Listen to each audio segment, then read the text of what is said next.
Welcome back to my channel.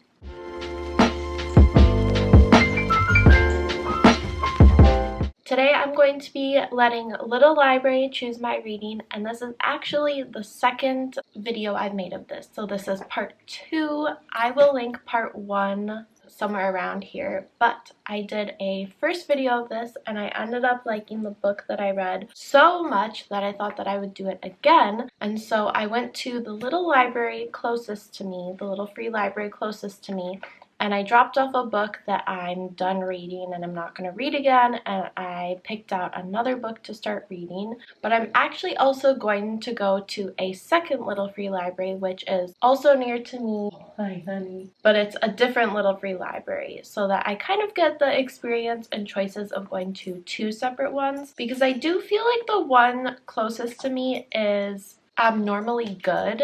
Yeah, I don't really know how to do this intro or how to say any more about this, so I'll just show you what I'm gonna do. Oh yeah, I always forget this part. Please like, please subscribe, all those things if you're interested in seeing more videos like this.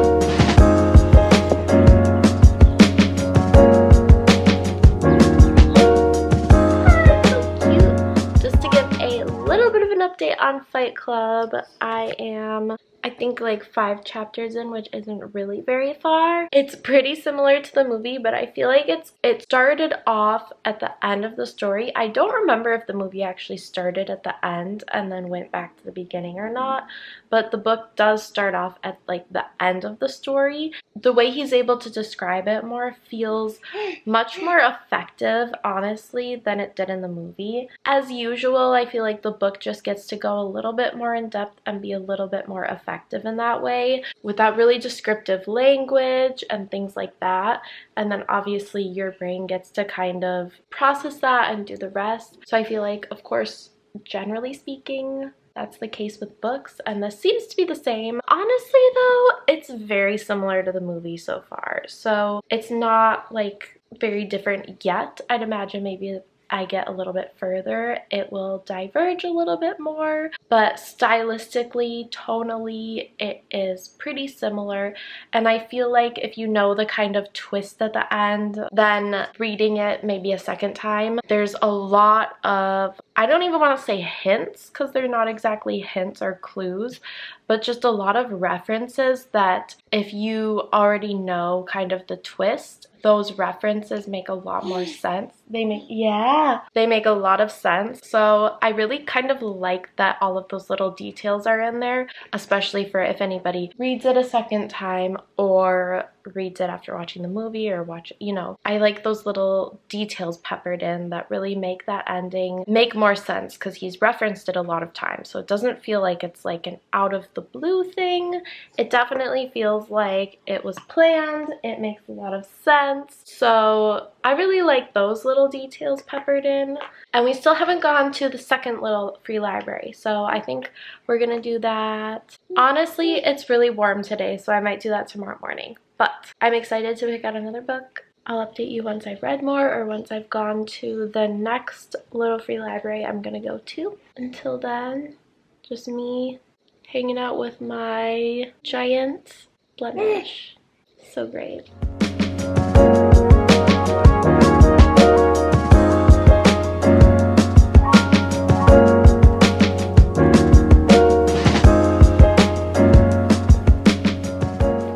Ignore my hair. It looks kind of messy right now because this is how I slept with it in, but that's beside the point. We're about to head out to hit up our second little free library. I'm gonna return my other book because I finished it, and we're going to see if it's any good. This is actually, as I said, a different little free library, so I'm not really sure. Why am I so out of breath? This is a different little free library, so I'm not really sure what the selection is gonna be like. Hopefully good. It's one I've actually never been to before, so the whole walk itself will be a little bit of a new walk. I'm gonna take this one with. We're gonna go on a nice little walk and see what this little free library has to offer. Wow, I keep seeing myself in the viewfinder and I'm like, fix your hair, you know what I mean? Just like fix your hair. I will give you an update when we have a new book.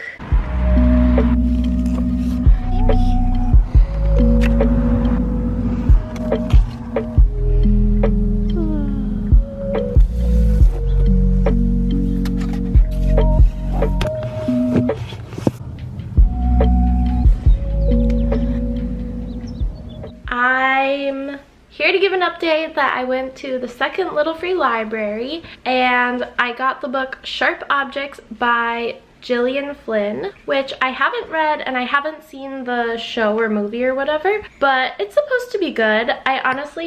I didn't really have a lot of interest in it, but I also don't know what it's about. So this is one of those times where it's maybe a good push for me to read something I normally wouldn't. But yeah, I'm kind of excited to start reading this just because it's something different.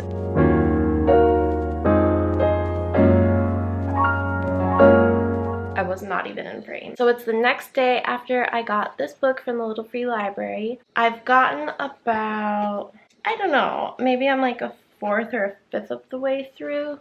I don't know why I thought I wasn't interested in this book because I actually had no clue what it was about and I have heard nothing about it.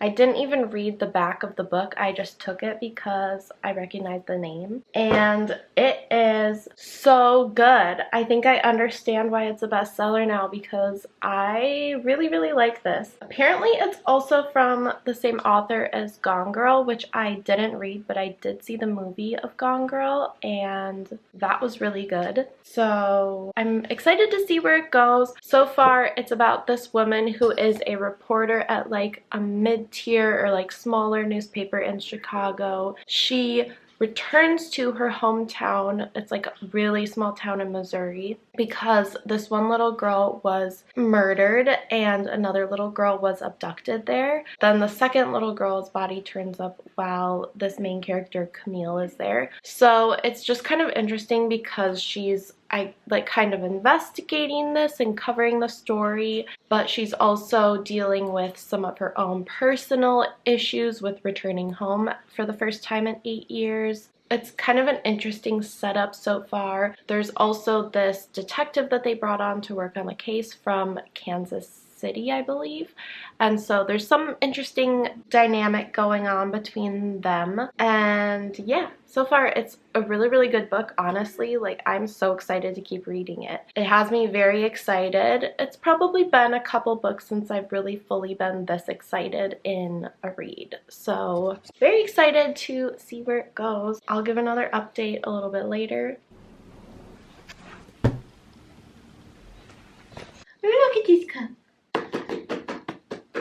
An update on Sharp Objects. I'm now probably 2/3 of the way through and it is really getting interesting. I don't want to like give everything away, but I will say that maybe like a trigger warning for self-harm in this book because it has been revealed that the main character does have self-harming, like severe self-harm. So that's just something to look out for, like kind of a trigger warning for this book, which also a trigger warning if things like factory farming really disturb you. There are a couple moments where they describe in pretty graphic detail a pig factory farm that her family owns in this small town, and it is, I mean, it's nasty the way especially like pigs are treated on factory farms. Disgusting. For me, that was definitely kind of a sensitive moment for reading.